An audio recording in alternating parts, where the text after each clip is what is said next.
Welcome to Brave and Maiden Estate. I'm Phil. I'm going to be your host today. We are a 70-acre estate here. We have somewhere between 40 and 46 acres of grapes depending on the year. Our beautiful estate was first planted by our previous owners, the Harmon family, back in the 90s. And they started with 4 grapes: Merlot, Syrah, Cabernet Sauvignon, Cabernet Franc. We took over the property in 2010 and started adding more grapes. We're up to 12 now. So mostly Bordeaux with some nice Rhones blended in, wine term, haha, get it? And then we added this year some Viognier and some Vermentino. We're gonna start with some 2020 Rosé. This is a brand new, just released a couple of days ago. This is the baby of our assistant winemaker, Victor Robaglia. He's from Provence, and this is their lifeblood in Provence, Rosé. Okay. And what are the grapes? So this one is 40% Grenache, 20% each of Syrah, Mourvèdre, and Cabernet Franc. Yeah. This is Grenache, Syrah, Mourvèdre, and Cab Franc. That has pretty nose. Oh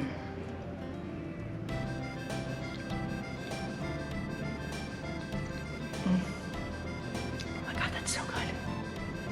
It's got beautiful balance, bright acidity. I was getting a lot of floral nose. It's really pretty. It's gonna sell out fast too. Yes. How much do they make? 10 We barrels. did 10 barrels. This is the 2017 Merlot. It's really a beautiful wine. Phil and I were just talking about how it's got a lot of herbaceous qualities, which are actually somewhat more dominant than the fruit. And this wine is going to just continue to age nicely and mellow and soften. It's probably going to be really fabulous in another couple, 3 years, or even longer if you could stand holding on to it for that long. Definitely quite a bit of acidity that I feel along the sides of my tongue, not at all unpleasant, but very noticeable. So anyway, it's a lovely wine, but I do think that I would enjoy tasting this again in a year, and 2 years, and 3 years. All right, so this is the 2017 Cabernet Sauvignon. It was aged in new French oak for 20 months. My initial impression is definitely lots of dark fruit.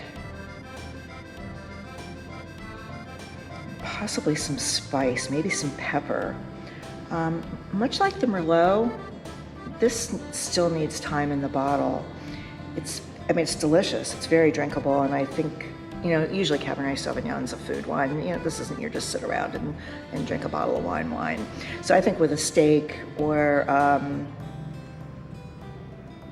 maybe pork, short ribs, this would be amazing right now. But I really think this is going to benefit from another 2 or 3 years in the bottle at least. We were just joking about the Merlot. It's like, what you really want to do is buy a bunch of these bottles and lay them down and drink one now and one next year and one the next year. Gets to be pricey doing that, but anyway, I'm looking forward to continuing to give this some air and taste it over the next few minutes. So our host Phil treated us to a few extra tastes. This is the 2018 Cabernet Franc. It's amazing. I love Cab Franc in general. This was a grape that I discovered really just a few years ago. It's more typically used in blending, but more and more wineries are making some 100% Cabernet Franc wines. Again, this is just beautiful. It's a wine that explodes in your mouth. Super clean finish. We all decided that this was a really great warm weather red wine because it's not heavy and cloying. It's just absolutely delicious. You take your sip of it, but then it's a super clean finish. I would like to play with this with both some light appetizers, and also I'd like to try it with some entrees. But I would highly recommend this wine. It is just really wonderful.